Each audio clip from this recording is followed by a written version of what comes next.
මෙම පහන් කනුව ධර්මදේශනා පවත්වනු ලබන්නේ දේවාලේගම කන්දේ ගෙදර පොත්ගුල්ගල ආරණ්‍ය සේනාසන වාසී පූජ්‍ය කටුකුරුන්දී ඥානানন্দ ස්වාමින් වහන්සේ විසිනි. ආජීවශ්නුක ශීලයේ සමාදන් වෙන නමස්කාරය කියන්නේ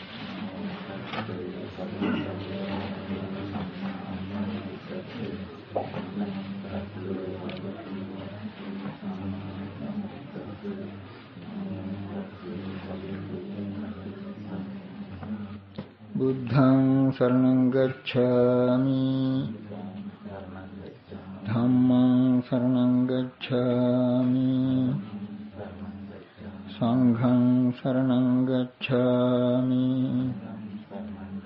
ဒုတိယံ පි බුද්ධං शरणं गच्छामि ဒုတိယံ පි ධම්මං शरणं गच्छामि द्वितीयंपि संघं शरणं गच्छामि तृतीयंपि बुद्धं शरणं गच्छामि तृतीयंपि धम्मं शरणं गच्छामि तृतीयंपि संघं शरणं गच्छामि शरणगमनं सम्पूर्णं पाणातिपाता वीरमणि सिक्खापदं समादियामि अदिन्नादाना वीरमणि सिक्खापदं समादियामि कामेषु मिच्छाचारा वीरमणि सिक्खापदं समादियामि मुसावादा वीरमणि सिक्खापदं समादियामि विसुना वाचा वीरमणि सिक्खापदं समादियामि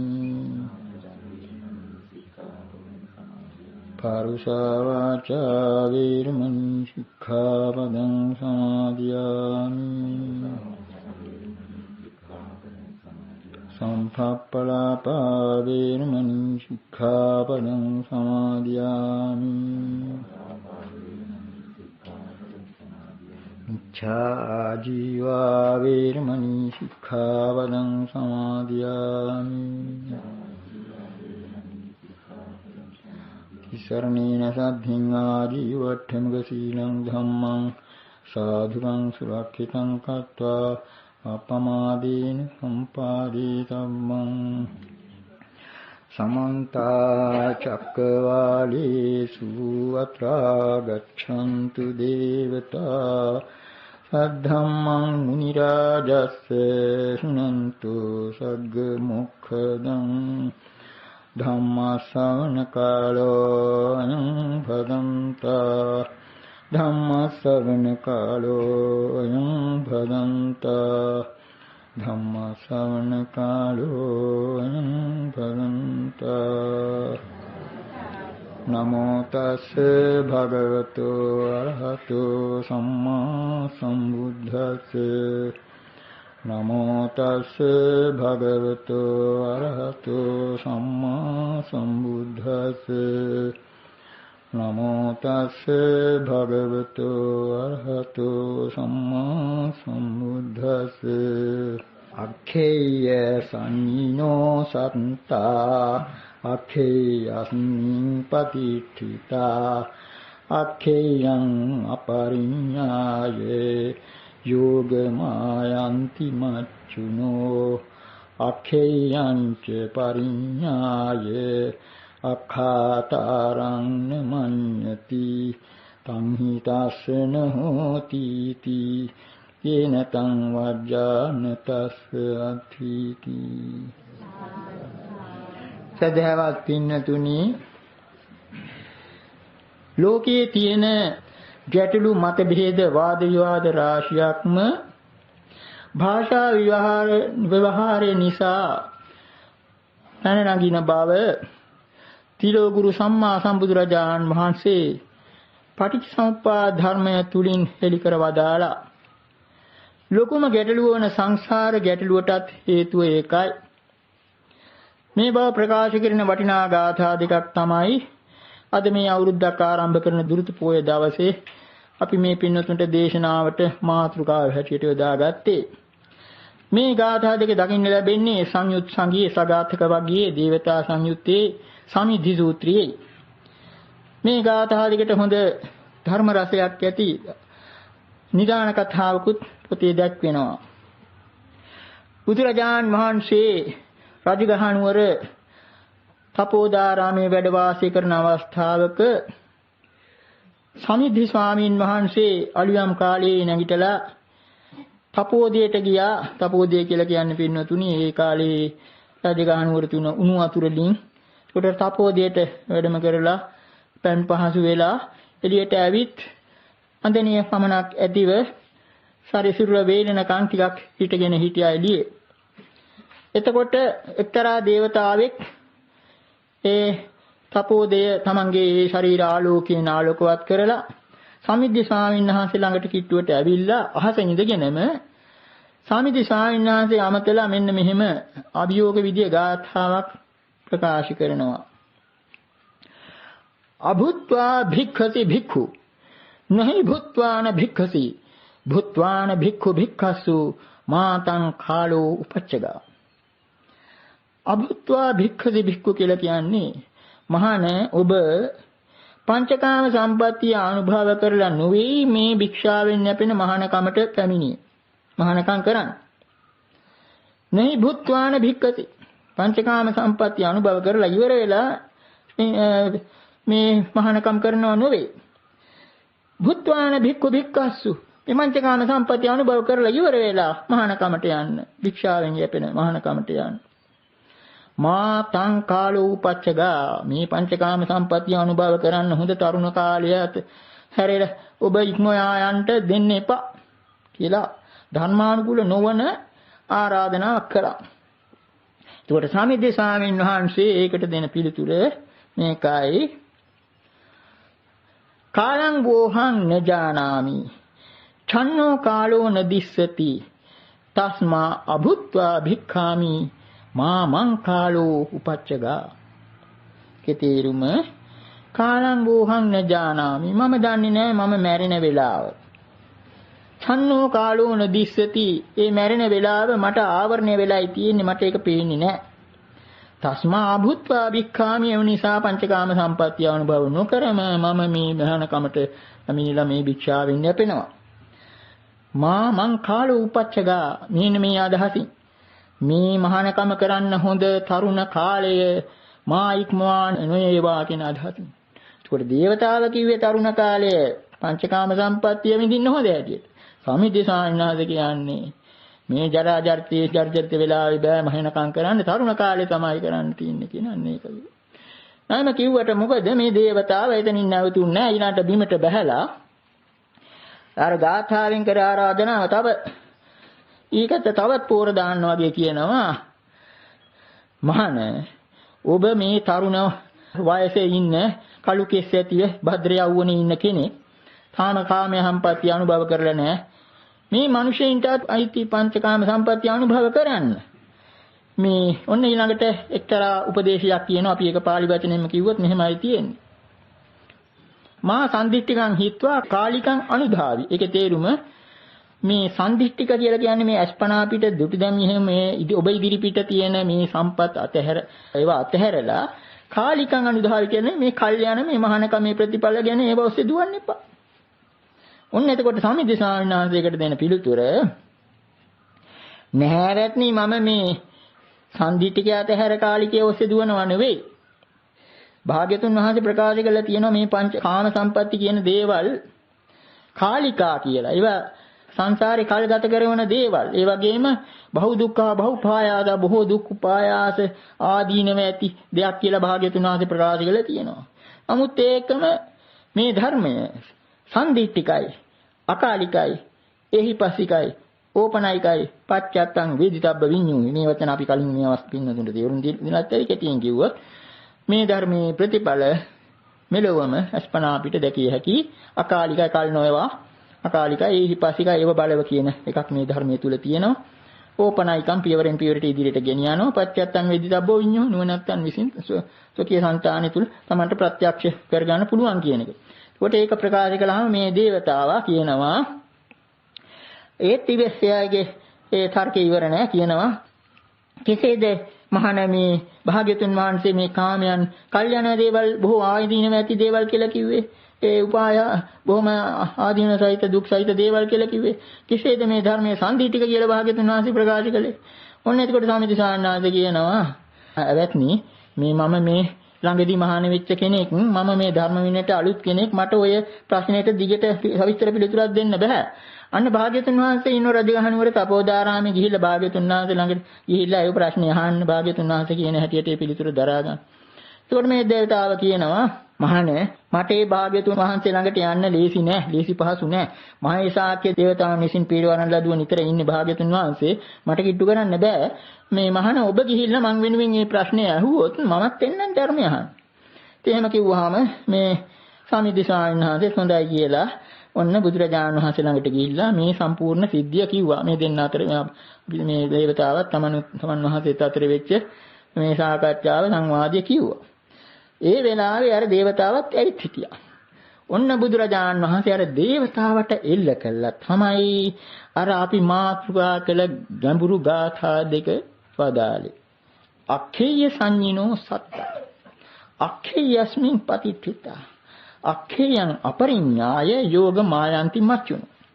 මේ 아무තු වචන වෙන්න පුළුවන් මේ පින්නතුන්ට. අක්ඛේය කියලා කියන්නේ පින්නතුනි අපි ඒක නිරුක්තිය ඔස්සේ කිව්වොත් තේරුම් ගන්න. ඛ්‍යා කියන ධාතුව තියෙනවා පාලියේ ඛ්‍යා කියන අදහස තියෙන්නේ කීම කියන අදහස. දැන් ආඛ්‍යාත කියලා කියන්නේ කියනු ලබනදී ආඛ්‍යාන කියලා කියනෝනේ. ඒ වගේ. ඒකට අක්ඛේයන් කියන්නේ කිව යුත්ත.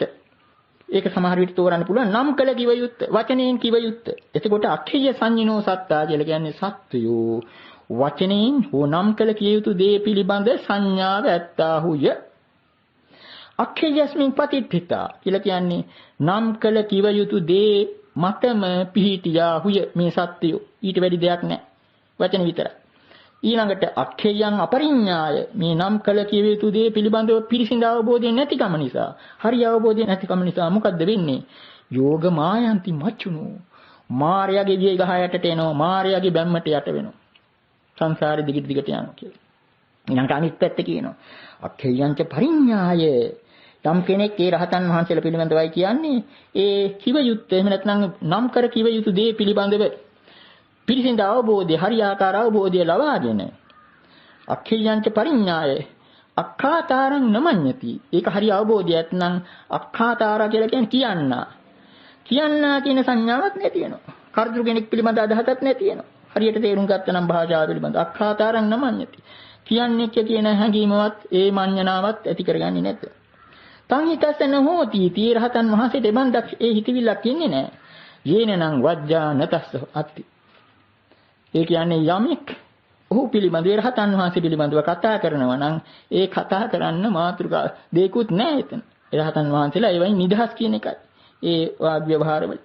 ඉතින් ওই විදිහේ එක ප්‍රකාශ කරලා බුදුරජාණන් වහන්සේ ඊළඟට මේ යක්ෂයාට කියනවා සචේ විජානාසි වදේහි යක්ඛ මේ ධර්මයේ සඳහන් වෙනවා දේවතාවුන්ට ඇතැම් අවස්ථාවල යක්ෂ කියලා කියනවා නිග්‍රහ කරන හැටියට නෙවෙයි බුදුරජාණන් වහන්සේට තරහ ගියා නෙවෙයි සක්‍රියට බව සමහරට යක්ෂය කියලා එදිච්ච තැන් තියෙනවා සූත්‍රයක නිසා සචේ විජානාසි වදේහි යක්ඛ කියලා කිව්වේ මේ පින්නතුන් මේක ඕන වචනකින් කියාගන්න නමුත් සාමාන්‍ය අදහස මේ යක්ෂය ඔබට තේරෙනවා නම් කියන්න කියන එක.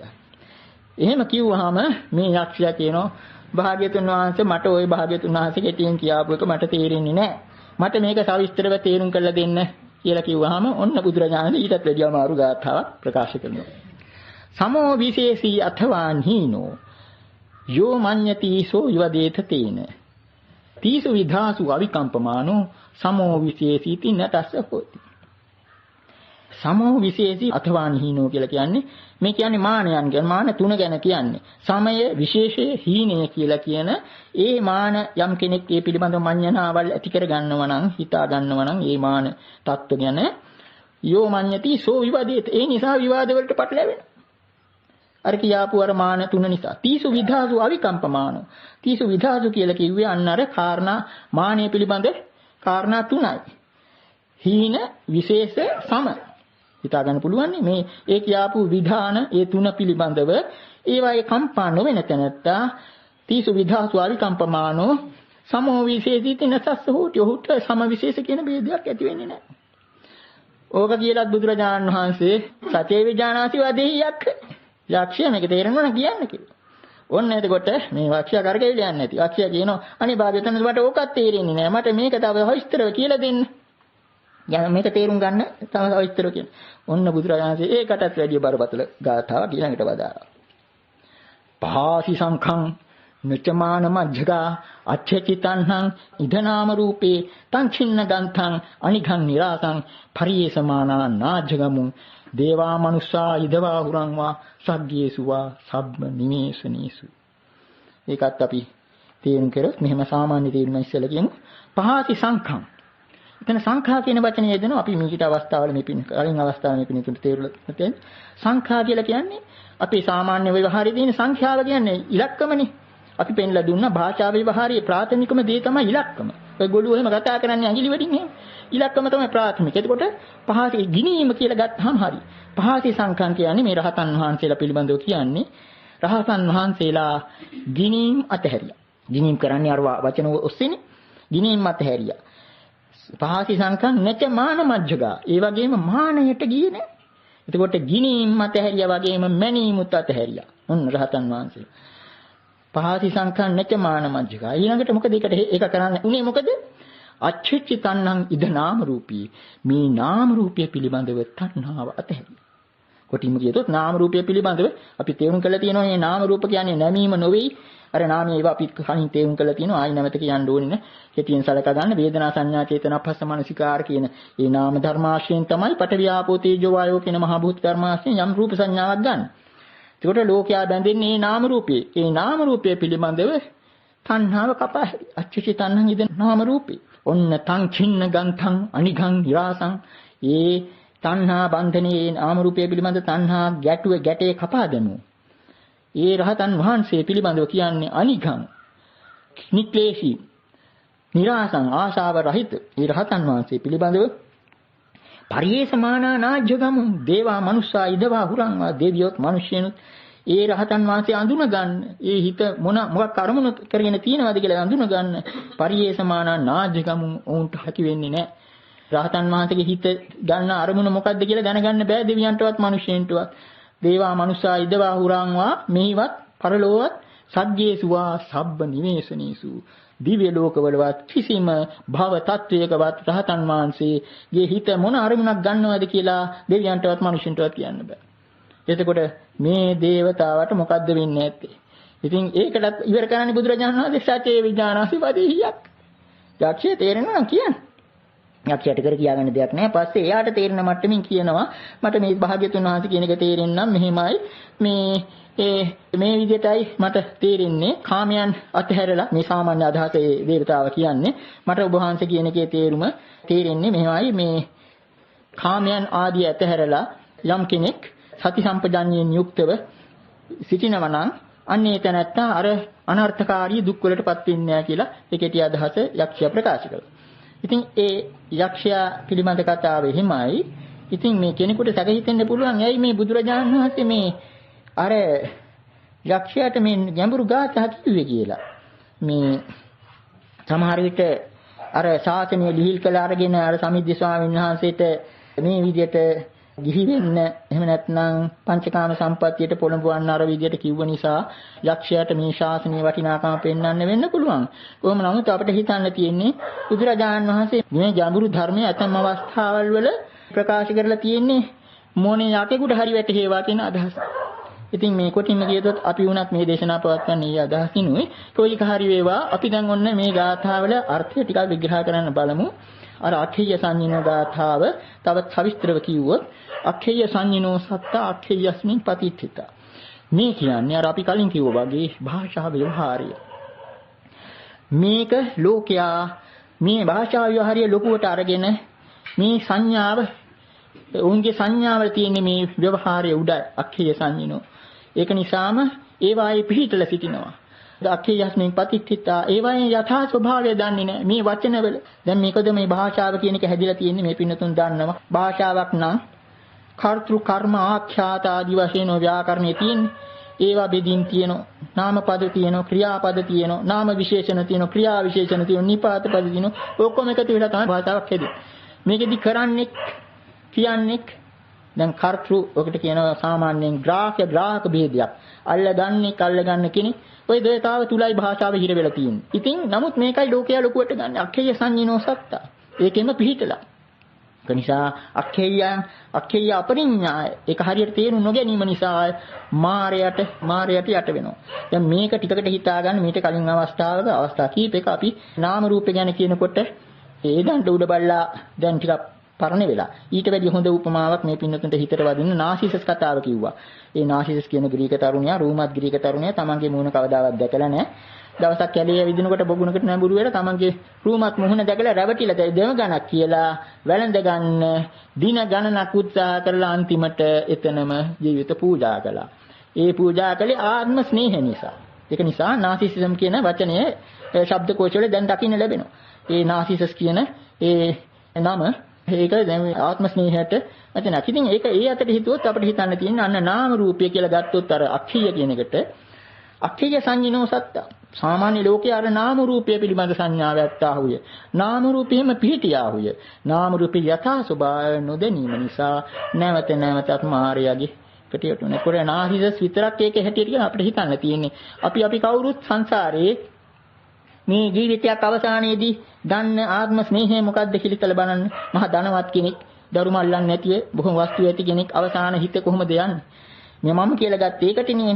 අනේ මට මේ ගෙවල් දොරවල් මේ ධනය ඇතහැරලා මගේ මේ භාර්යාව දරුවන් ඇතහැරලා යන්න වෙනවනේ කියලා ඒ අල්ලගන්නෙත් අර කියාපු නාම රූපයමනේ, අර හෙවණැල්ලනේ. එතකොට ඒක අල්ලගත්තු නිසාම ඉතින් තව භවයක් බලාපොරොත්තු වෙන මේ ටික සම්පූර්ණ කරගන්න මට තව ටිකක් කල් දෙන්න කියලා ඒ වෙනුවට මාර්යා ඉඳා කියලා දෙනවා. දෙන්නේ ඕන කරන දෙන්නේ කර්මානුරූපව ඊනාට කොහේ හරි එක්ක ගැරන්ඩියෙක් වෙලා හරි ගෙම්බෙක් හරි වෙලා ගෙදරට එනවා, එක්ක බල්ලෙක් වෙලා හරි ඉස්සරහ පුටුවට එනවා. ඔන්න ඒකද නාම රූපී පිහිටේ ওই ටික තමයි අපි මේ පින්නදුන්ට තේරුම් කරන්න ඕන නිසා ওই ටික කියන්නේ. ගැඹුරු ධර්මයක් නමුත් ඉතින් අර නාම රූප අර අක්ඛේයස්මින් පටිච්චිතාගෙන හිතා ගන්න නම් කර කිය යුතු දේ තමයි නාම රූපය. ලෝකයා විඥානයත් නාම රූපයත් අතර හරඹයයි සිටින්නේ. නාම රූපය සෙවණැල්ලක් බව ලෝකයා දන්නේ නැහැ. ඒකයි බුදුහාමුදුරු මතු කරලා දෙන්නේ. එතකොට ඒක පිහිටියොත් වෙන්නේ අර ටිකක්. අක්ඛේයං අපරිඤ්ඤාය යෝගමායන්ති මච්චු. ඉතින් ඔය ඩින්ක අපි මේ ටික මතු කරේ මොකද? තවත් හේතුවක් තියෙනවා මේ අද මාතෘකාවට ඔබ ගන්න. ඊට කලින් අවස්ථාවල අපි මේ පින්නතුන්ට මතක ඇති. මෙතෙක් කාලයක් අපි මේ අටුවා සම්ප්‍රදාය තුල වැඩි වැදගත්කමක් නුදුන්න මහා නිදාන සූත්‍රය නැමැති මහා ශ්‍රේෂ්ඨ ධර්ම දේශනාව ගැන අපි සවිස්තරව යම් දේවල් කිව්වා. විශේෂයෙන්ම නාම රූපය ගැන. නාමයත් රූපයත් එකිනෙකට සම්බන්ධ හැටිත් නාම රූපයත් විඥානයත් අන්‍යමඤ්ඤ වශයෙන් සම්බන්ධ වෙලා තියෙන හැටිත් බුදුරජාණන් වහන්සේ මේ මහා නිදාන සූත්‍රයේ ආනන්ද ස්වාමීන් වහන්සේ හේතු ගන්නවල අවසානයේදී ඒ සූත්‍රයේ හකුලුවා දක්වන වටිනා පාඨයක් අපි එදා කිව්ව නමුත් විවරණය කරන්න බැරි වුණා. අද ඒක ඉලක්ක කරගෙනයි මේ ගාථා දෙක ඉස්සරහට ගත්තේ. මොකක්ද මේ පාඨය? ඊතාවතා කෝ ආනන්ද ජායේතවා ජීයේතවා මීයේතවා තවේතවා uppajjේතවා ඊතාවතා අධිවචනපතෝ ඊතාවතා නිරුත්තිපතෝ ඊතාවතා පඤ්ඤාතිපතෝ ඊතාවතා පඤ්ඤාවචරං ඊතාවතා වට්ටං වට්ටති ඉත්තත්තං පඤ්ඤාපනාය යදින නාම රූපං සහ විඥානේන. ඕනේ දැන් අපි තෝරමු. ආනන්දයේ මෙතකින් මේ ආනන්ද කෙනෙක් උපදනේ හෝ දිරනේ හෝ මිය යන්නේ හෝ චුතවන්නේ හෝ නැවත උපදනේ හෝ මෙතකින් මේ අධිවචන මොන භාෂාව පිළිබඳ කතාන්තර. මෙතකින් මේ අධිවචන මාර්ගයක් නිරුක්ති මාර්ගයක් ප්‍රඥප්ති මාර්ගයක් දැක්විය හැකි. භාෂාව ව්‍යවහාරයේ ඉඩ ඇත්තේ මෙතකින් මේ කොතකින් කියන එක අගටයි වෙන්නේ. ඒ වගේම මෙතකින් මේ ප්‍රඥාවට බැසගත හැකි තැනක් ඇත්තේ. ඒ කියන්නේ විඥානයත් නාම රූපය අතරින් තමයි ප්‍රඥාව ක්‍රියාත්මක වෙන්නේ. ඒකයි. ප්‍රඥාවට බැසගත හැකි එක්ක. අන්තිමට කියනවා එත්තාවතා පඤ්ඤාවචරං එත්තාවතා වට්ටං වට්ටති ඉත්තත්තං පඤ්ඤාපනං වෙන වැදගත්ම පාඨය. මෙතකින් මේ ඉත්තත් කියන වචනේ අපි කලින් තේරුම් කරලා දුන්නා මේ පින්නතුන්ට. ඉත්තං කියලා කියන්නේ මෙසේ. ඉත්තත් කියලා කියන්නේ මෙසේ බව. මෙසේ බව කියන වචනේ යෙදෙන්නේ මේ භව తත්වය කියන එකට. මේ භව tattya. එතකොට මේ භව tattයක් පෙන්වුම් කිරීමට වටයක් කරකැවෙනුයි. හිතා ගන්න අපි අර දියසුලිය උපමාව දුන්නානේ. දියසුලිය කරකැවෙන තැන තමයි ඒක අපි පෙන්වුම් කළා. මුහුදේ දියසුලියක් කරකැවෙනකොට විතරයි අපිට ඇඟිලි දික්ක පෙන්වන්න පුළුවන් අතන මෙතන කියලා. අන්න එතකොට ඒ යම් වටයක් තුලයි. ඒක තේරුම් කරන්න මේ පින්නතුන්ට කිව්වා දැන් ඔය ලෝක වෙනද පොලේ මිල ගණන් වෙනස් වෙන්නේ මොකද? වෙනද වටේ නිසා. ඉල්ලීමයි සැපයීමයි. ඒ දෙක අතර වටයක් තියෙනවා කරකැවිල්ල. ඉතින් ඒ වගේ හැම දෙයක්ම හැම ව්‍යවහාරයක්ම මිල දර්ශනයක් විතරක් නෙවෙයි හැම දෙයක්ම තියෙන්නේ ඔන්න ඔය වටයක් තුලයි. ඒක ගැඹුරින් ගත්තොත් අන්න විඥානයත් නාම රූපයත් අතරයි. එතකොට විඥානයත් නාම රූපයත් අතර මෙන්න මේ වටය නිසා තමයි ඉත්තත්ව කියලා කියන මේ භව tattයක් පෙන්වුම් කළ හැක්කේ. ඉතින් අර දියසුලිය උපමාවෙන් අපි කිව්වේ ඒකයි. ඒ දියසුලියක් කියලා කියන්නේ මේ සංසාරේ දියසුලිය. ඒ තමයි මේ සත්‍යය කියන්නේ. විඥානයත් නාම රූපයත් අතර පුදුම කරකැවිල්ලක් තියෙන අර නාසිස් එක කරපු නාසිස් හැවෙනල්ලත් එක කරපු හනබය වගේ. ඉතින් ඔන්න ඔය ටික කියන්න තමයි මේ ගාථා එළියට ගත්තේ. ඉතින් මේනුත් අපි ඉදිරියට ගනිමු අර පළමුවෙන්ම අර අන්තිමටම කියාපු නාම රූපයත් විඥානයත් අතර ඒ දෙක අතර තියෙන මේ වටේ නම් වූ කරකැවිල්ල තුලයි ඉත්තත්ව කියලා කියන මේ භව tattයක් පෙන්වුම් කළ හැකි. මෙතන ඊටාත්ම ගැඹුරු කාරණයක් කියන්නේ. දැන් බලන්න අර මුහුදේ එතන අපිට පුළුවන් මේ මුහුදේ හරි ගඟක හරි දිය සුලියක් තියෙනකොට ඒක කරකැවෙන තැනක් ඔය කොළ ආදී ඒකට රොඩු ආදී ඇදිලා යනකොට අපිට පුළුවන් අතන කියන්න. මෙතන කියන්න පුළුවන්. ඉතින් අතන මෙතන කියන වගේ තමයි පින්නතුනි දැනටත් ඔය තැනැත්තා කියලා කියන්නේ මොකද්ද? හිතලා බලන්න තැනැත්තා කියන්නේ තැනැත්තා.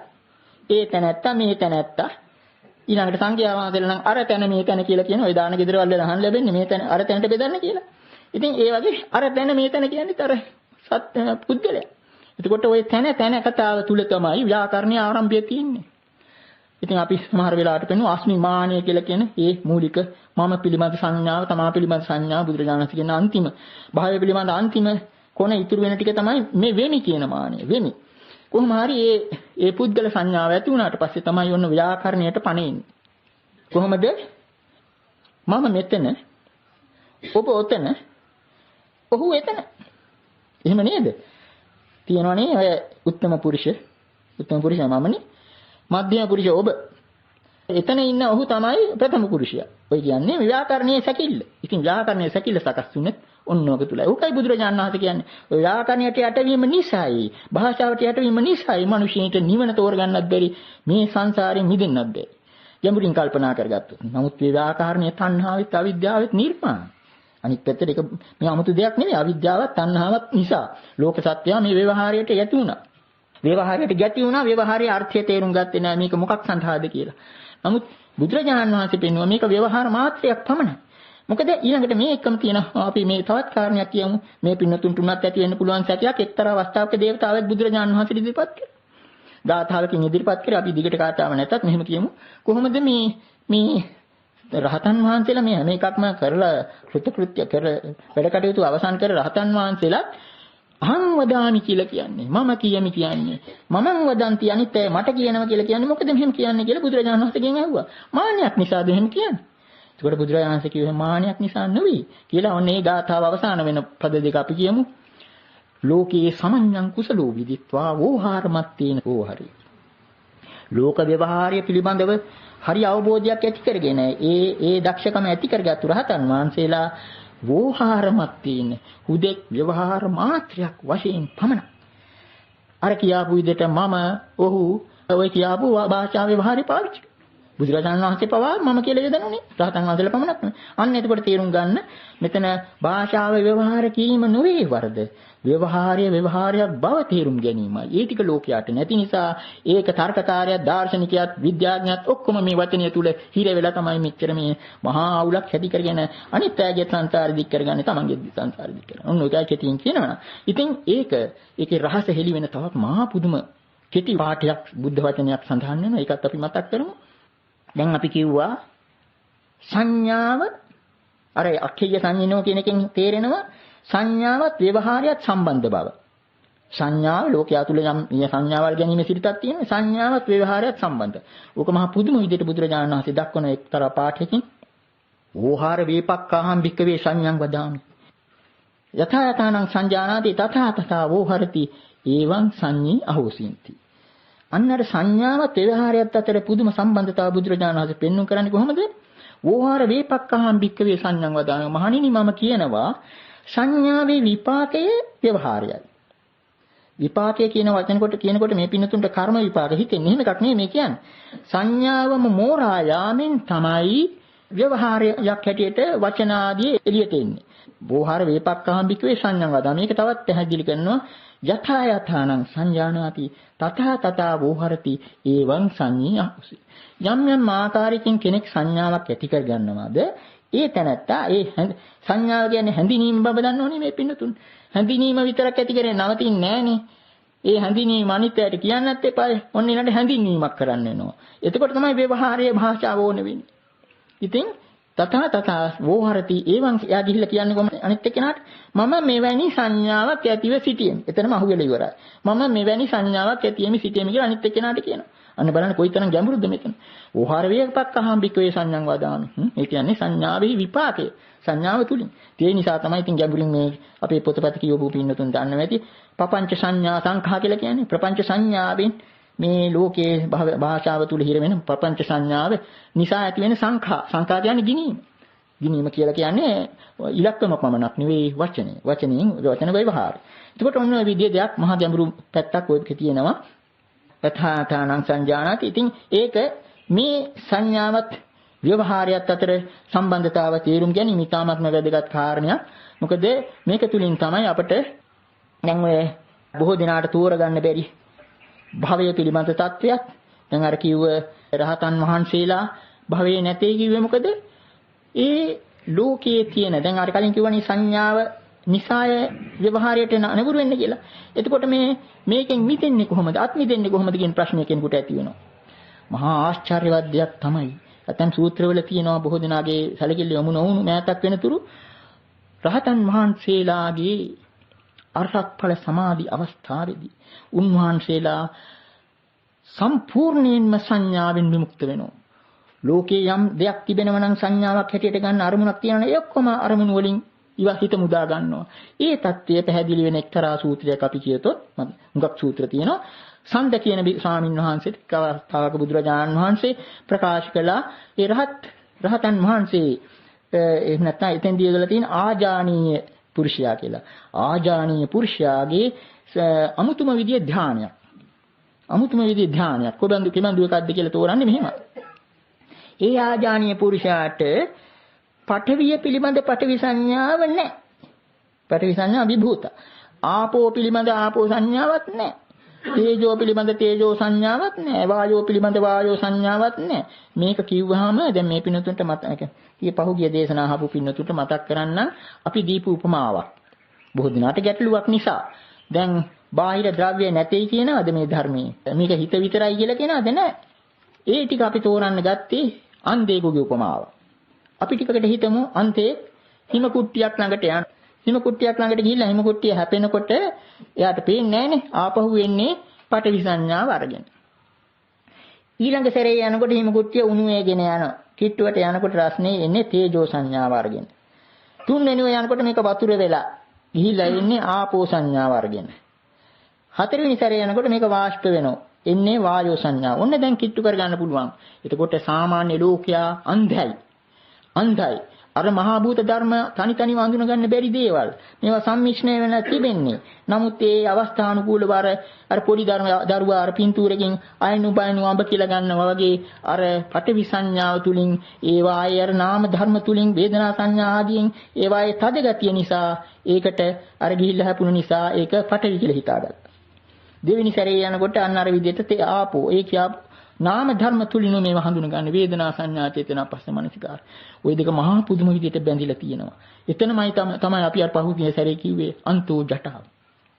එතකොට මේ අන්තෝ ජටාවේ පැත්තින් ඊළඟට බහි ජටාව තමයි ඒ නාම රූපයයි විඥානයේ අතර කෙරෙන අර පෙරලිය නාසිසස් කරපු පෙරලිය වගේ. ඔතනයි මුළු මහත් සංසාර ගැටලුව තියෙන්නේ. ඒකට මේ සංකල්පය වචනේ අත දෙන්නේ කොහොමද? අන්න අර කියාපු විදිහට දැන් මේ එතකොට ලෝකයා හිතන්නේ පටවි කියලා දෙයක් තියෙනවා. ආපෝ තියෙනවා මොකද නැtei කියන්නේ. තේජෝ තියෙනවා. එපමණක් නෙවෙයි එතන මහා පුදුම සම්පූර්ණ ලේඛනයක් තියෙනවා. ආකාසානංචායතන විඥානංචායතන අකින්චඤ්ඤායතන ආදී අරූප tattwa පවා ඊළඟට කියනවා දිට්ඨ සුත මුත විඤ්ඤාත ඒ කිසිවක් පිළිබඳව සංඥාව නැහැ ඒ අවස්ථාවේ ඒ අරහත් ඵල සමාධි අවස්ථාවේ මුළු මහත් භව නිරෝධයයි කියන්නේ සම්පූර්ණ භවයට අයත් යම් සංඥාවක් තියෙනවද භවයට අයත් යම් අරමුණක් තියෙනවද ඒ හැම අරමුණකින්ම මිදුණු හිතක් තමයි ආඥානීය පුරුෂයාට තියෙන්නේ ඊළඟට මේ දේශනාව ඉවර කරන හැටි මහ පුදුමයි බුදුරජාණන් වහන්සේ අර දේවතාවු වුණත් කරකැවිලා යන විදිය එකක් එතන තියෙන්නේ අන්තිමට කියනවා අන්න ඒ බඳු ඒ හැම සංඥාවකින්ම සිත විමුක්තයි හරිගෙන ධානය වඩන්නා වූ එතන ධානය කියන වචනේ ඒ කියන්නේ බුදුරජාණන් කියනවා පඨවිය අරමුණු කළ ධානය වඩන්නෙත් නෑ ආපෝ අරමුණු කළ ඒ කිසිවක්වත් අරමුණු කළ නමුත් ධානයක්කුත් වඩනවා ධානයකුත් වඩනවා ධානයේ අරමුණ මොකද්ද කියලා මිනිස්සුන්ට පමණක් නෙවෙයි දෙවියන්ටවත් හඳුන ගන්න බෑ කියලා බුදුරජාණන් වහන්සේ. ඒක නිසා ඔන්න මේ සූත්‍රය ඉවර වෙන්නේ මෙහෙමයි. ඒ විදිහට ඒ සංඥාවේ ධානය වඩන්නා වූ ඒ ආජානීය පුරුෂයා වෙත සයින්දා දේවා සබ්‍රක්‍මකා සපජාපතිකා ආරකාව නමස්සන්ති. ඒ සත්‍රයා බ්‍රහ්මයා ප්‍රජාපති ආදී ඔක්කොම ඈත ඉඳගෙනම රහතන් වහන්සේට නමස්කාර කරනවා මෙන්න මේ ගාථාව කියලා. නමෝ තේ පුරිසජ්ජං නමෝ තේ පුරිසුත්තම යස්සතේ නාබිජානාම යම් පිනිස්සය ජයති. ඔන්න ලෝකෝත්තර ධර්මයේ ශ්‍රේෂ්ඨත්වය හිතලා බලන්න. ඒකට දෙවියෝ මේ කියන ගාථාව මේ කියන්නේ නමෝ තේ පුරිසජ්ජං ආජානීය පුරුෂයාණන් වහන්සේ ඔබට නමස්කාර වේවා. නමෝ තේ පුරිසුත්තම පුරුෂෝත්තමයන්න් වහන්සේ නමස්කාර වේවා. යස්සතේ නාබිජානාම යම් පිනිස්සය ජයති. ඔබ වහන්සේ ධ්‍යාන වඩන අරමුණ අපට පේන්නේ නැහැ. අන්නේ බඳු මේ ලෝකෝත්තර ධර්මයක් එතකොට ඒකයි බුදුරජාණන් වහන්සේ ඉදිරිපත් කරලා තියෙන්නේ මේ අරහත් ඵල සමාධිය තුලින් භව නිරෝධ තත්ත්වය වෙන එකක් වෙන කෙටියෙන් කියතොත් භව නිරෝධ කියලා කියන්න පුළුවන්. අනිත් පැත්තට කියනකොට සලආයතන නිරෝධ තත්ත්වය. සලආයතන නිරෝධ අපි බොහෝ විට පෙන්නුවා ආයතන 6ම ක්‍රියා විරහිතයි. ආයතන 6 තුලනේ ලෝකයේ ඔක්කොම පටලවිලි හදාගෙන තියෙන්නේ. අර ධ්‍යාන අවස්ථාවේ ඒක කලින් ලබාගත්තු ප්‍රත්‍යක්ෂයට සංවේදීලා ඉන්න අවස්ථාව භවයෙන් නිරුද්ධයි. ඒකයි අපි කිව්වේ රහතන් වහන්සේලා නැවත උපදින්නේ නැත්තේ ඒ අවසාන හිත ඒ භව නිරෝධ තත්ත්වය. ඉතින් භව නිරෝධෝ නිබ්බාණං කියන එක අපි මතක් කරන්න තමයි මේ හැමතිස්සෙම ඒක ප්‍රත්‍යක්ෂය. භව නිරෝධය පිළිබඳ ප්‍රත්‍යක්ෂය භුක්ති විඳින අවස්ථාව නිවන් රැසනේ භුක්ති විඳින අවස්ථාව තමයි අරහත් ඵල සමාපත්තිය. ඒක පිළිබඳවයි ආරේ බුදුරජාණන් වහන්සේ දක්වලා තියෙන්නේ. ඉතින් අන්නේ විදිහේ මහා පුදුම ධර්මයක් මෙතන තියෙන්නේ. ඒකට අර භාෂාව යටින් තියෙන බව හෙළි වෙනවා. සංඥාවන්කින් සම්පූර්ණයෙන් හිත මුදාගත්තු අවස්ථාවේ නිදහස්.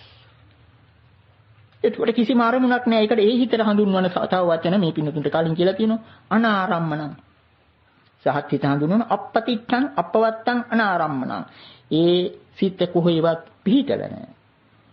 කිසිම අරමුණක් ගන්නෙ නැහැ. කිසිම පැවැත්මකුත් නැහැ. භවයක් නැහැ. පැවැත්මක් නැහැ. නිරෝධයයි. ඒකෝනේ නිරෝධ ප්‍රත්‍යක්ෂ කරගත්තු අවස්ථාව තමයි විමුක්තිය. ඒකයි නිවන. 아무තු දෙයක්. ඉතින් මේ නිවන පිළිබඳ නානාවිද ඔය නුකතුන් නැත නානාවිද ප්‍රශ්න තිබෙනවා. ඒ වගේ ඒගොල්ලෝ නොයෙකුත් විදිහේ මතිමතාන්තර දක්වනවා.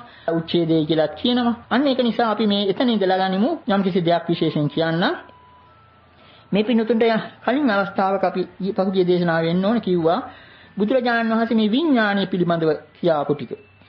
දැන් එක පැත්තකින් අපි මේ රහතන් වහන්සේගේ හිතත් මේ විමුක්තියක් නිර්වාණයෙන් පෙන්වන විමුක්තියක් අර දියසුලිය උපමාවෙන් ගත්තොත් ඒක ඉස්සලා කියලා හිතමු. දියසුලිය උපමාවෙන් ගත්තොත් මෙච්චර කාලයක් කරකැවෙමින් තුන දියසුලිය නතර වුණා.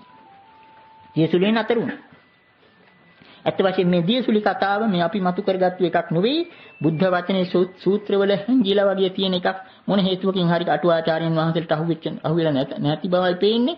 ඒකට ඒක වැදගත්කම පෙන්නලා නැහැ. උදාන පාළියේ තියෙනවා. ඒ ගාථාවත් කියලා හිතමු. උදාන පාළියේ තියෙන එක්තරා වටිනා උදාන ගාථා බුදුරජාණන් වහන්සේ ලකුණ්ඩක බද්දිය මහ රහතන් වහන්සේ අරමුණු කරලා වදාලා ප්‍රීති වාක්‍ය වශයෙන් අච්චිච්ච වට්ටං බ්‍යගා නිරාසං විසුඛා සරිතා නසන්දති චින්නං වට්ටං නමට්ටති ඒසේවන්තෝ දුක්ඛස්. අච්චිච්ච වට්ටං කියන්නේ අර වට්ටියේ කපා හැරියා. මොකද්ද වට්ටියේ? විඥානයත් නාම රූපයත් අතර තියෙන කරකැවිලා කපා හැරියා. අච්චිච්ච වට්ටං බ්‍යගා නිරාසං. ඒ නිසාම නිරාශ ආසා රහිත තණ්හා රහිත තත්ත්වයටපත් වුණා. ඔන්න ඊළඟට වචනයක් සඳහන් වෙනවා අපේ මේ දියසුලිය උපමාවට උපකාර වෙනවා. විසුඛා සරිතා නසන්දති. වියලී ගිය දියවැල නොගලයි. විසුඛා සරිතා නසන්දති. වියලී ගිය දියවැල නොගලයි. ඉසුඛා තරිතාන සම්දති චින්නම් වට්ටං නවට්ටති. ඒ සිඳින ලද වට්ටය නොකරකැවේ. ඒ සේමන්තෝ දුක්ඛාත මේම දුකයි කියලා ඉවරයි. ඒ රහතන් වහන්සේගේ හිත පිළිබඳව මේ බුදුරජාණන් වහන්සේ ප්‍රකාශ කළා. ලකුණු කබද්දී රහතන් වහන්සේ පිළිබඳව. ඉතින් ওই විදිහේ පාඩ වලින් අපිට පේනවා එක පැත්තකින් කියනවා නම් අන්න මහා මූදේ දියසුලිය නතර වුණ අවස්ථාවක් ගැන හිතන් මේ නිවන ගැන හැමෝම ප්‍රශ්න කරන නිසා අපි කියන්නේ. දියසුලියක් තියෙනකන් අපිට පුළුවන් අතන මෙතන කියන්න පුළුවන් අර තැන කියන්න පුළුවන් මේ තැන කියන්න පුළුවන් මේ තැනත් කියන්න පුළුවන්. දියසුලිය නතර වුණාම කියන්න බෑනේ. ඉස්සෙල්ලා තිබුණෙත් මූද කලින් තිබුණෙත් මූද දැන් තියෙනෙත් මූද.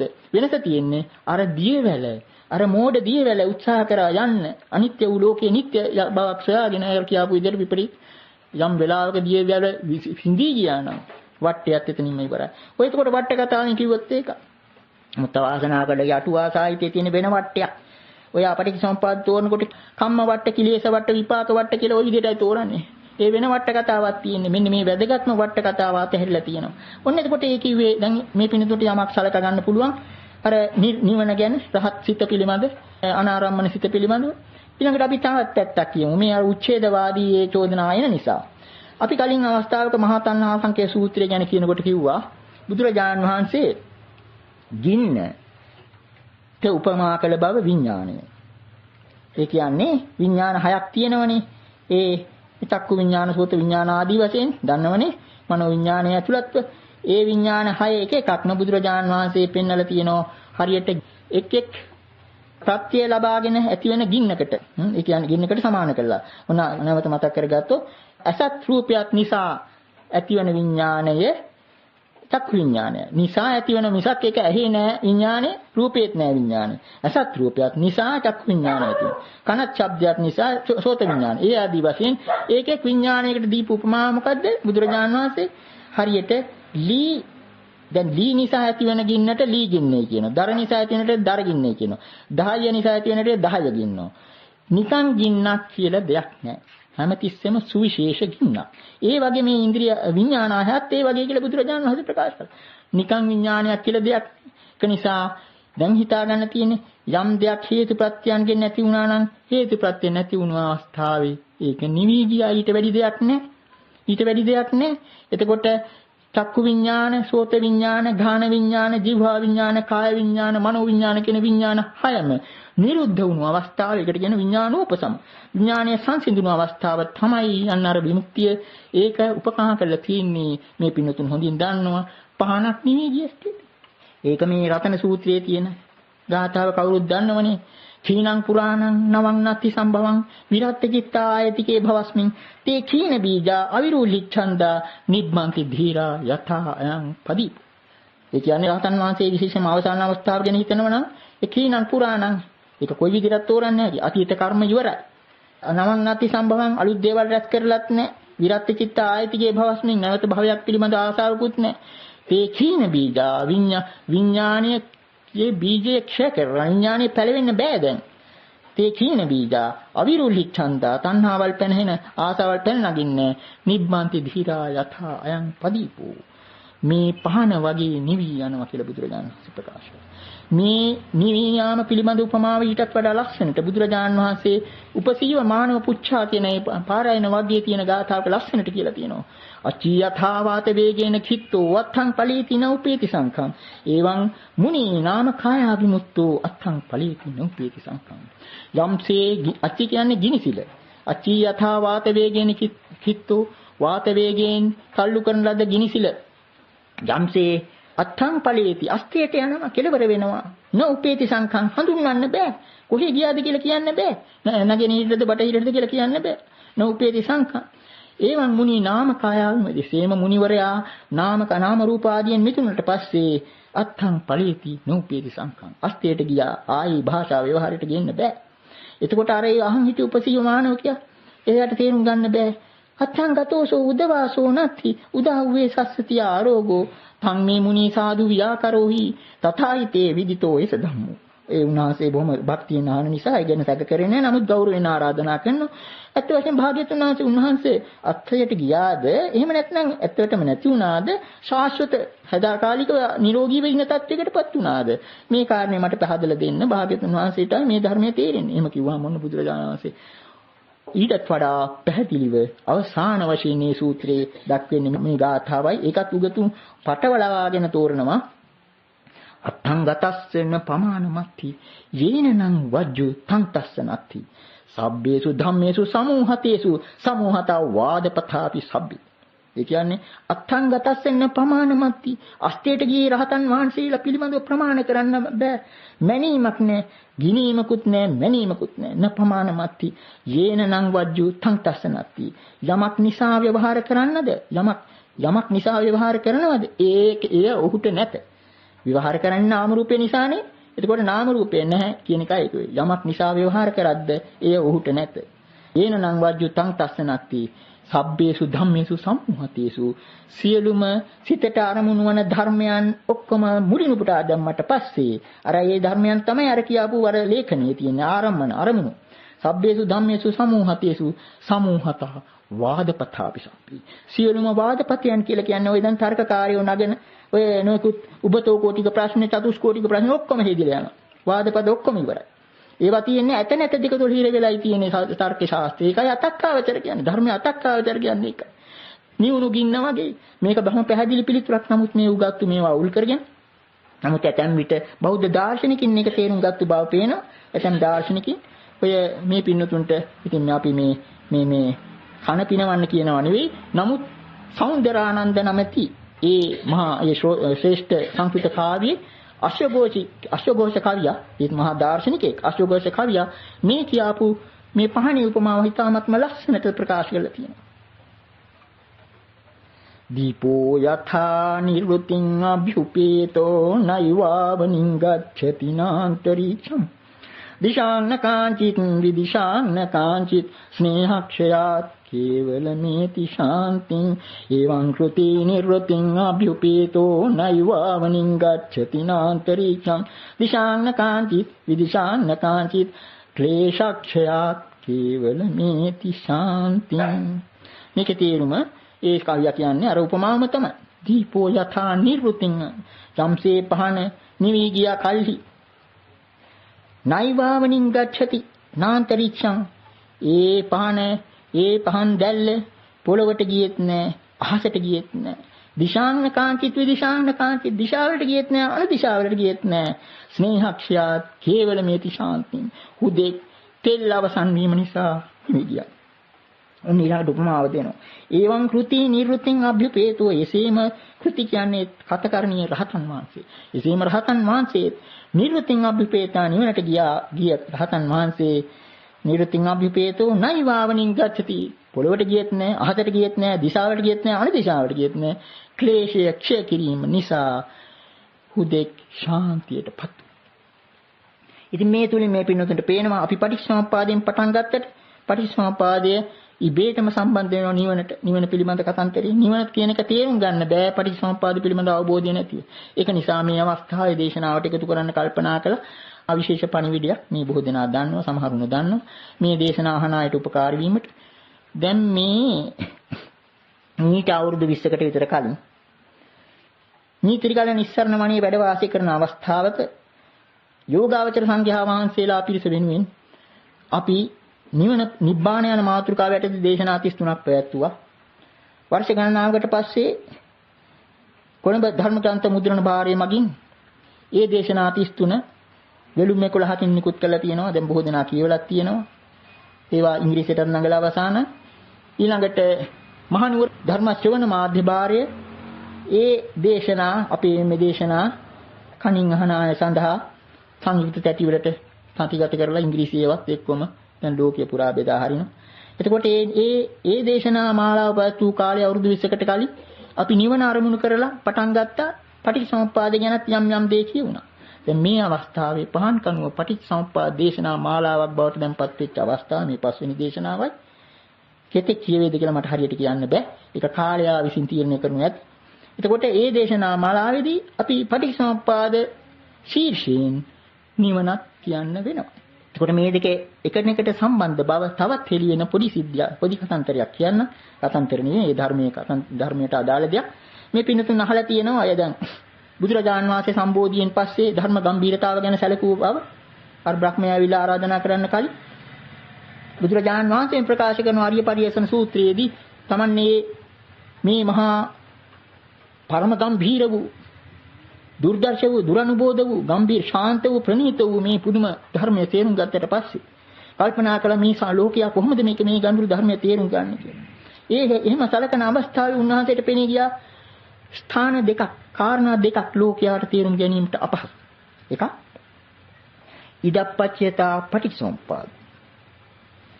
අර අපි කිව්වේ පටිච්චසමුප්පාද ධර්මය ඉදප්ප්‍රත්‍යතාව කියලා කියන මේ ඇති කල්ලි මේ වේ මේ නැති අන්‍ය ආදී වශයෙන් තියෙන පටිච්චසමුප්පාද ධර්මතාව තමයි ලෝකයාට තේරුම් ගන්න ඉතාම අමාරු. ඒක කාරණය. අනිත් කාරණය තමයි සබ්බ සංඛාර සමතෝ සබ්බෝපදී පටිනිස්සග්ගෝ තණ්හකය විරාගෝ නිරෝධෝ නිබ්බාණං කියලා කියන මේ පදවලින් හැඳින්වෙන සංස්කාරයන්ගේ සංසිඳීම නිරෝධය. ඒකත් ලෝකයට තේරුම් ගන්න අමාරුයි. ඉතින් ඒ තේරුම් ගන්න අමාරු වන්නර කියපු භාෂා ව්‍යවහාරය තුල හිර වෙලා ඉන්න නිසා පටිසම්පාදයේ ධර්ම තේරුම් ගන්න බැරි ලෝකයා තර්කයේ තුල හිර වෙලනවා. එක්ක ඇත එක්ක නැත දෙකෙන් එකක් කියපන් කියාවි. ඇතේ කියන්න ඕනේ නැතේ කියන්න ඕනේ. නමුත් මේ ඇතත් නෙවෙයි නැතත් නෙවෙයි මේ පිනුද අපි පේනුම් කළ දින්නා පටිච්චසමුප්පාද ධර්ම න්‍යාය කියන ගැඹුර තමයි අස්මින් සති ඉමස්මින් සති ඉදන් හො මේ ඇති කල්හි මේ වෙයි මේ හට ගැනීමෙන් මේ හට ගනි මේ නැති කල්හි මේ නොවේ මේ නිරුද්ධ වීමෙන් මේ නිරුද්ධ වේ මහා පුදුම දෙයක් ඔතනමයි අතක්කාවචර භව තියෙන්නේ තර්කය කියන්නේ එක්ක ඔව් කියන්න ඕනේ එක්ක නෑ කියන්න ඕනේ ඒ වෙනට බුදුරජාණන් වහන්සේ කියන්නේ ඔන්න ඔය කියන දෙක ඒක තේරුම් ගන්න අමාරු ලෝකයට. ඒ වගේම තමයි අන්න කෙනෙක් සාතන් වහන්සේ නිවන් දැක්කට පස්සේ කොහේ හරි හැංගිවිලා ඇති කියන හැඟීම කියනවා. ඒකට තමයි අපි මේ උපමාව කිව්වේ. එතකොට හිතා ගන්න පටිච්චසමුප්පාදයේ අනුලෝම පැත්තකුත් පටිලෝම පැත්තකුත් කියලා දෙකක් තියෙන බව මේ පිනතුන් දන්නවා. අනුලෝම පැත්තෙන් කියන්නේ සංසාර සාමාන්‍ය ස්වභාවය. දැන් ඔය ඒක හිලි වෙන එකක් නේ. "යේ ධම්මා හේතුප්පභවා." සාරිපුත්ත ස්වාමීන් වහන්සේ සෝවාන් ඵලය ලැබුවේ අර මුල් ගාථා පද දෙක අහලා. "යේ ධම්මා හේතුප්පභවතේ සංහේතුං තථාගතෝ ආහ." යම් ධර්මයන් හේතුන්ගෙන් හට ගන්නවා නම් ඒවයි හේතුව තථාගතයන් වහන්සේ ප්‍රකාශ කළා කියනවත් එකම සාරිපුත්ත ස්වාමීන් වහන්සේ හිතාගත්තා තේරුම් ගත්තා හේතුන්ගෙන් ඇති වෙනවා නම් හේතු නැති වුනහම ඇති වෙන්න ඕන. තේ සංචයෝ නිරෝධෝ එවං වාද යන්නේ නිරෝධ දෙවෙනි පද දෙකෙන් කිව්වේ නිරෝධය කියන්නේ නිවන ගැන. ඒකට පටිච්චසමුප්පාද ධර්මය හිතාගන්න යම් කිසි ප්‍රශ්නයක් හරියට තේරුම් ගත්තොත් ඒ ප්‍රශ්නය තුලම තියෙනවා විසඳුම. එතකොට පටිච්චසමුප්පාද ධර්මයේ අනුලෝම පැත්තෙන් තියෙන්නේ ප්‍රශ්නයයි. පටිලෝම පැත්තෙන් තියෙන්නේ විසඳුමයි. එතකොට ඒකම තමයි දැන් අර මේ පින්නතුන්ට බොහෝ විට තේරුම් ගන්න බැරි එකක් තමයි මේ ලෝකයා හිර වෙලා තියෙන්නේ අස්ති සහ නාස්ති කියන දෙක තුලයි. ඉතින් අර දැන් අවිද්‍යාව ගැන කියනවා නම් දැන් අවිද්‍යාව ඒ අනුලෝම පැත්තේ තියෙන අවිද්‍යාව නිසා මෙන්න මේ ධර්ම પરම්පරාවක් තියෙනවා. නමුත් අවිද්‍යාවගේ නැතිවීමෙන් නිරෝධය තියෙනවා. ඉතින් මෙන්න මේ කාරණයක් කදිම වටිනා සූත්‍රයක් තියෙනවා. අපි ඒකේ අන්තමින් මතු කරමු මේ අවස්ථාවේ. කච්චායන ගොත්ත කියන සූත්‍රයක් කියනවා. කච්චායන ගොත්ත කියන ස්වාමීන් වහන්සේ බුදුරජාණන් වහන්සේ ළඟට ඇවිල්ලා අහනවා භාග්‍යතුන් වහන්සේ සම්මාදිට්ඨි කියලා කියනවා. කෙතකින්ද කෙනෙක් සම්මාදිට්ඨියත් එක්ක වෙන්නේ? සම්මාදිට්ඨිය කියන්නේ නොයෙකුත් විවරණ නිර්වචන මේ පින්නතුන් අහලා තියෙනවා. මෙන්න 아무තුන් නිර්වචනයක්. සම්මාදිට්ඨි කියලා කියන කෙතකින්ද සම්මාදිට්ඨිය විරාජ බුදුරජාණන් වහන්සේ ප්‍රකාශ කරනවා. කච්චායන මේ ලෝකයා වැඩි කොටම ද්වයනිසිතයි. දෙකක් තුල හිර වෙලා ඉන්නේ. ද්වයනිසිත කියලා කියන්නේ දෙකක් පිළිබඳ කතාන්තරේ තියෙන අපි අර කිව්ව ඇත නැත කියවල අන්න ඒක. ද්වයනිසිතෝ කච්චායන අත්ථිතංචේ වනත්ථිත.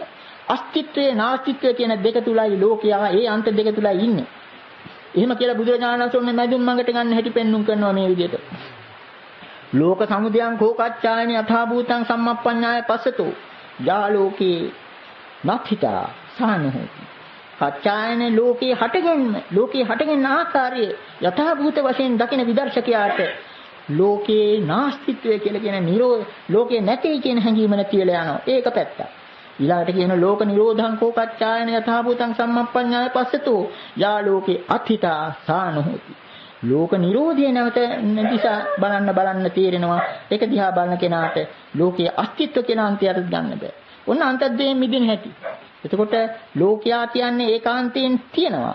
එහෙම නැත්නම් ඒකාන්තයෙන් නැහැ. බුදුරජාණන් වහන්සේ කියන්නේ ඒකාන්ත කතාව නෙවෙයි. හේතු ප්‍රත්‍යයන්ගෙන් නිසා හට ගැනීමක්. පටිච්චසමුප්පාද කියන්නේ නිසා හට ගැනීමක්. ඒ නිසා හට ගැනීම තමයි අර දෙපැත්තම. එතකොට නිරන්තරයෙන්ම ලෝකයේ අලුත් වෙමින් යනවා. ඒ වගේම බිඳෙමින් යනවා. ඇතීම් නැතීම් සමූහයක් ලෝකයේ තුල තියෙන්නේ. නමුත් ඒක ලෝකයා අර ධාතු ඝන සංඥා උඩ, කෙලෙස් සංඥා උඩ, ග්‍රහණය උඩ, උපාදානය උඩ ලෝකයා දැඩිව ගන්නවා යමක් තියෙනවා කියලා. යම් කිසි දෙයක් තියෙනවා. යම් කිසි දෙයක් තිබුණා නම් ඒක නැති වෙන්න ඕනේ. ඒකට නිරෝධය කියන්නේ උච්ඡේදය කියලා සාමාන්‍ය ලෝකේ හිතන. නමුත් ඇත්ත වශයෙන් නැති වුණා නම් නැති උනේ අපි සමහර අවස්ථාවල ප්‍රකාශ කරා නැති වුණා නම් නැති උනේ යමක් ඇත්ත කියලා හිතාගත්තු අවිද්‍යාවක්. තව මදි කියලා හිතාගත්තු තණ්හාව. ඔච්චරයි නැති වුනේ. අඬන්න දෙයක් නැහැ. යමක් ඇත්ත කියලා හිතාගත්තු අවිද්‍යාවක්, තව මදි කියලා හිතාගත්තු තණ්හාව. නමුත් සැබෑ වශයෙන් තියෙන්නේ ඇතිවීමක් සහ නැතිවීමක් පමණයි. ඇතිවීමක් සහ නැතිවීමක් පමණයි. ඒකයි බුදුරජාණන් වහන්සේ ඒ ප්‍රත්‍යක්ෂ ලැබුව අවස්ථාවේ ඉදස්සි බුදුරජාණන් වහන්සේ පවා ඒ ප්‍රත්‍යක්ෂ හෙලි කරේ සමුදයෝතිකෝ පුබ්බේ අනනුස්සුතේසු ධම්මේසු චක්ඛුං උදපාදි ඥානං උදපාදි පඤ්ඤා උදපාදි විද්‍යාව ආදී වශයෙන් හට ගන්නවා. එහෙම නැත්නම් හට ගැනීමක්. ඒක ප්‍රත්‍යක්ෂයක්. අනිත් පැත්ත තමයි නිරුද්ධ වීමක්. එතකොට හට ගැනීමත් නිරුද්ධ වීමත් නිරන්තරයෙන් සිදුවෙන ක්‍රියාදාමයක්. ඕක තුල ලෝකයාර වැරදි සක්කාය දිට්ඨිය නිසා. සත්කාය දෘෂ්ටිය කියලා. සත්කාය දිට්ඨිය කියන්නේ සමූහයම ඇතේ කියලා ගැනීම. ඒ දෘෂ්ටිය නිසා අන්න අර කීදියට ඇත නැත කියන ඒ තර්කයේ මත හිර වෙලා සාමාන්‍ය පෘථග්ජන පුද්ගලයා පමණක් නෙවෙයි දෘෂ්ටිගතිකයා විද්‍යාඥයෙක් ඔක්කොම හිර වෙලා තින්නේ උතනයි. තර්කයේ උබතෝ කෝටික තර්කයේ මදිවට චතුස්කෝටිකයොත් හදාගෙන එතනත් හිර වෙලා. නමුත් මේ ඔක්කොම අතක්ඛාවචර ධර්මය තුලින් බුදුරජාණන් වහන්සේ ඔක්කොම සමතික්‍රමණය කළා. කොහොමද?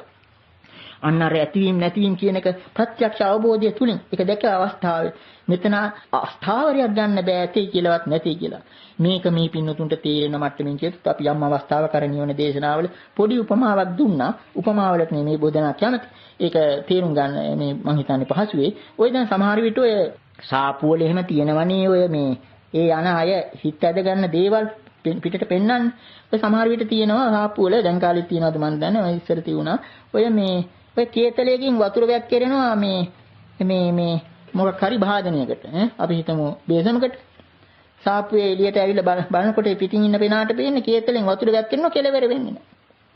කේතලේ හිස් වෙන්නේ නැහැ. වතුර අරකේ පිරෙන්නේ නැහැ. මොකද රහස? රහස මේකයි. අර වතුර ධාරාව තුලින් මොකද්ද සියුම් නලයක් යනවා. අර වතුර ආයිත් අර කේතලෙට යනවා. ඔය මැජික් කේතලේ උපමාව අපි දුන්නේ ඔන්න ලෝකයක් මැජික් කේතලයක් කියලා හිතා. ලෝකයේ මැජික් කේතලයක්. පොඩි මට්ටමින් ගත්තත් ඔය සමුදේ නිරෝධ නිරන්තරයෙන් සිදු වෙනවා. මේ අපේ ශරීරයත් මේ හැම එකක් පිළිබඳ මේ පිනතුන් දන්නවා හිටි ගමන් මැරෙන්නේ නැහැ. ඊළාට ලෝකයේ පිළිබඳවත් ඒක තමයි සංවට්ට විවට්ට කියලා කියන්නේ. ලෝක ධාතු ඇති වෙනවා නැති වෙනවා. ওই සත්‍යයයි තථාගත සම්මා සම්බුදුරජාණන් වහන්සේ ලෝකයට හෙළි කර දුන්නේ. ඒ වෙනුවට ලෝකයා අන්නර තර්කය සක්කාය දිට්ඨිය තුලින් හිර වෙච්ච ඒ සංඥාව නිසාම ඇති කරගත්තු ඒ දෘෂ්ටීන් තුල හිර වෙලා තර්කය තුල හිර වෙලා අන්න නැවතත් යෝග මායන්ති මච්චුනෝ මාර්යාගේ ක්‍රිය කරට යට. ඉතින් මේ ටික ඇති මේ පිනොතුන්ට ටික නෙවෙයි හුඟක් කියුණා.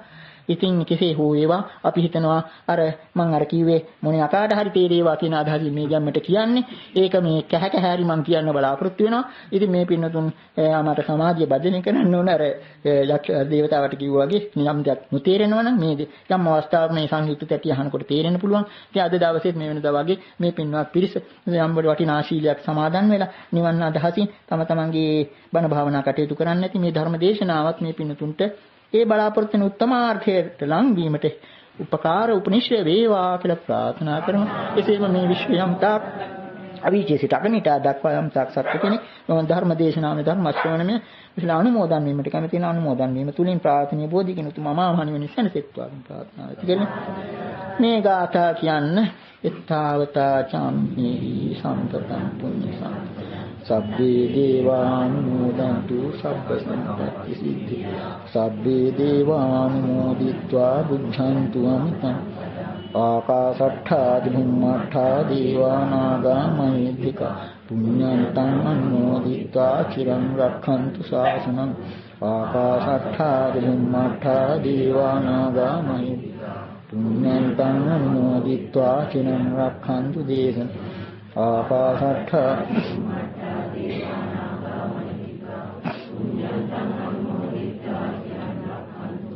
දුක්ඛපත්තානි දුක්ඛා භයප්පත්තානි භය සෝකප්පත්තානි සෝකා මුන්තු සබ්බේ පිපානිනෝ දුක්ඛපත්තානි දුක්ඛා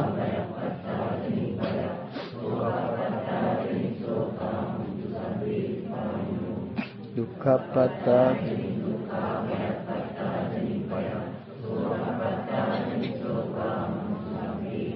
ඉමිනා පුඤ්ඤ කම්මේන මාමේ බාල සමාගම සතං සමාගමෝ හෝතු යාව නිබ්බානපත්තිය ඉමිනා පුඤ්ඤ කම්මේන මාමේ බාල සමාගම සතං සමාගමෝ හෝතු යාව නිබ්බානපත්තිය ඉමිනා පුඤ්ඤ කම්මේන මාමේ බාල සමාගම සතං සමාගම